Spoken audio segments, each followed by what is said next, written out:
Hola, gente.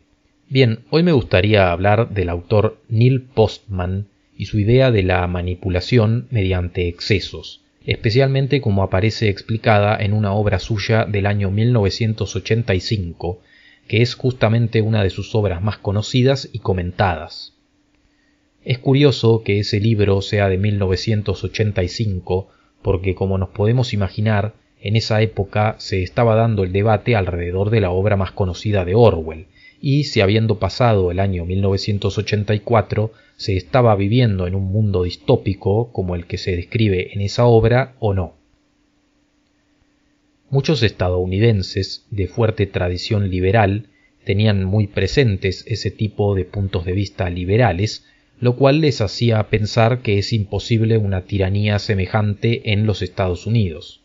Simplemente sacaban la conclusión de que el futuro de Orwell no se había cumplido, o al menos no podía cumplirse en su país. Neil Postman, en cambio, tenía un punto de vista curiosamente distinto.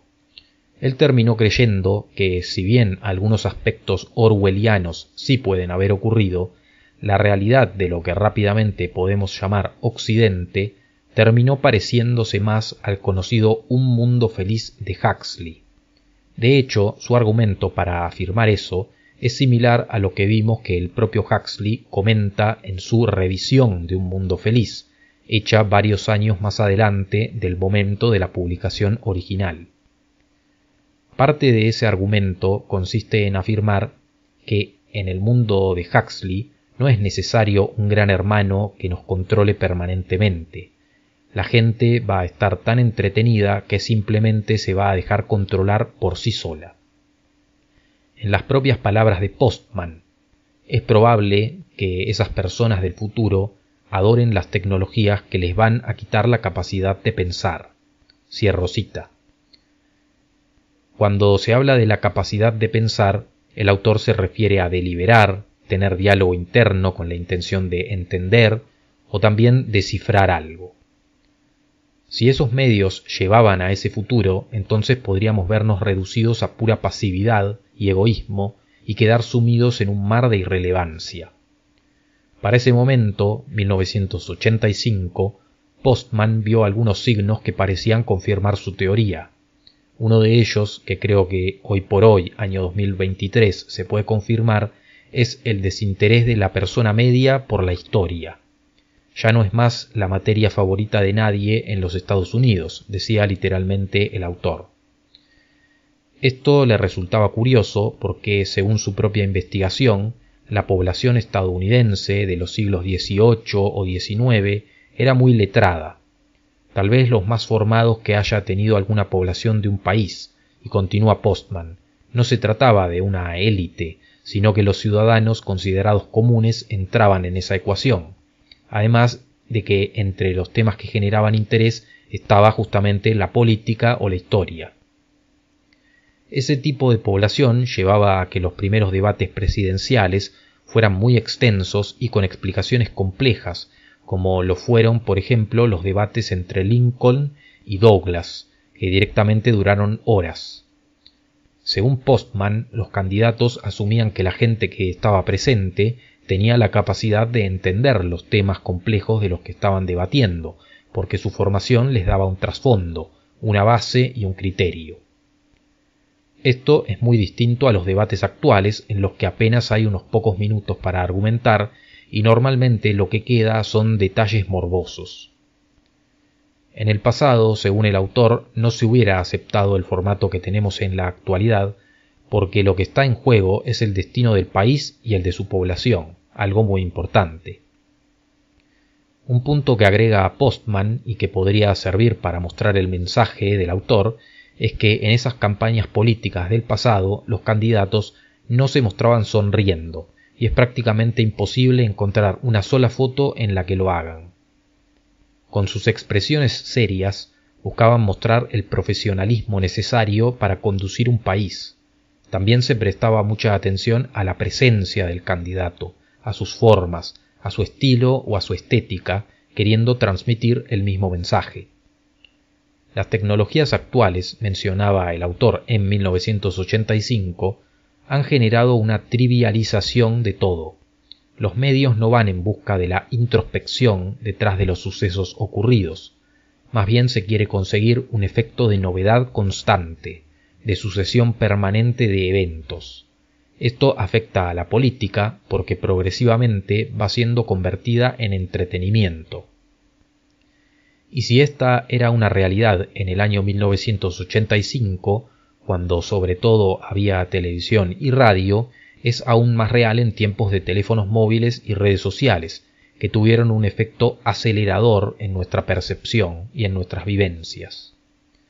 El resultado es que tanto la información, como en este caso la información aplicada a la política, terminan convirtiéndose en una mercancía, y esto puede terminar impactando de la peor manera en nuestras vidas.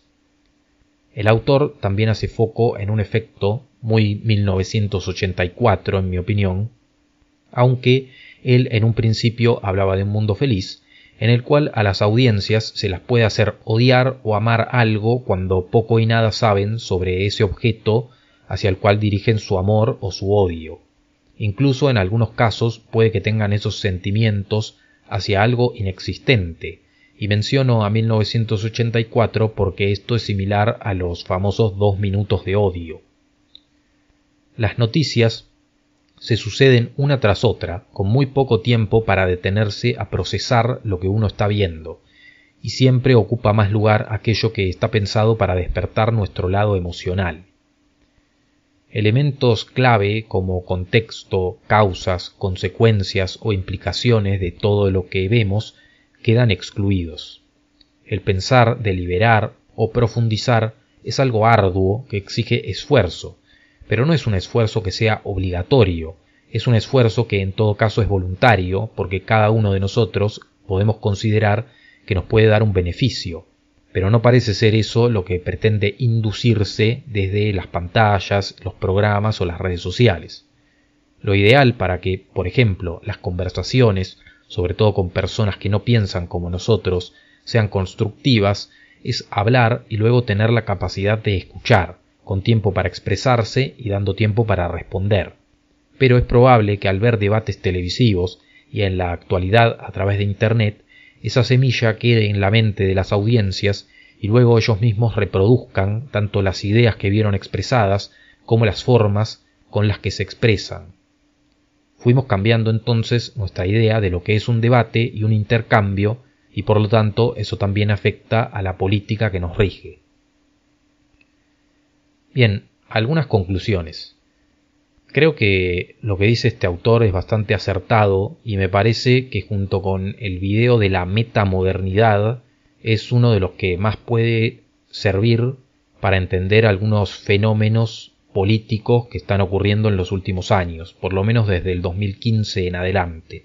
Por ejemplo, el surgimiento de ese nuevo perfil de políticos que, si bien en algunos casos no cumplen con lo que dicen ser, sí que se proyectan como outsiders a la política tradicional, y eso atrae a la gente.